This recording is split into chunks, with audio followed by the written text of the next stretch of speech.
RTV ప్రేక్షకులకు విజ్ఞప్తి. మీ mobile ఫోన్స్లో ఆర్టీవీ లైవ్ యాప్ని డౌన్లోడ్ చేసుకుని ఉండుంటే కనుక వెంటనే అప్డేట్ చేసుకోండి. ఆర్టీవీ లైవ్ యాప్ అప్డేట్ చేసుకోండి. వేగవంతమైన తాజా సమాచారం కోసం లేటెస్ట్ వెర్షన్తో లేటెస్ట్ ఫీచర్స్ని ముందుకు వచ్చేస్తుంది ఆర్టీవీ లైవ్ యాప్. సో ఇంకెందుకు ఆలస్యం, వెంటనే అప్డేట్ చేసుకోండి. ఎవరైనా డౌన్లోడ్ చేసుకునే వాళ్ళు ఉంటే కనుక వెంటనే ఆర్టీవీ లైవ్ యాప్ని డౌన్లోడ్ చేసుకోండి. బిగ్ బ్రేకింగ్ న్యూస్ చూస్తున్నారు.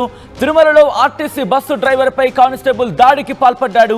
మరి ముఖ్యంగా Alipiri depot bus driver Anvesh పై బాంబు స్క్వాడ్ కానిస్టేబుల్ దాడికి పాల్పడ్డ ఘటన ఒక్కసారిగా అందరినీ షాక్ కి గురి చేసింది. తిరుమల శ్రీవారి చెంత ఏమిటి ఘోరం అంటూ కూడా ప్రస్తుతం అక్కడ చర్చ మొదలైంది. ఎలక్ట్రికల్ బస్సులోని సీసీ కెమెరాల్లో ఈ విజువల్స్ రికార్డ్ అయ్యాయి. తిరుమలలోని మాధవం గెస్ట్ హౌస్ దగ్గర బస్సు ఆపినందుకు దాడికి పాల్పడినట్టుగా తెలుస్తోంది. ఘటనను ఆర్టీసీ ఉన్నతాధికారుల దృష్టికి తీసుకువెళ్లాడు బాధితుడు.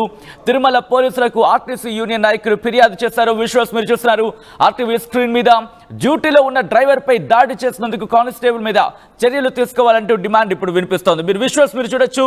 అక్కడ ఆ చెయ్యి పట్టుకొని వెనక్కి తిప్పి పిడిగుద్దులు గురిపించాడు ఆ సదరు పోలీస్.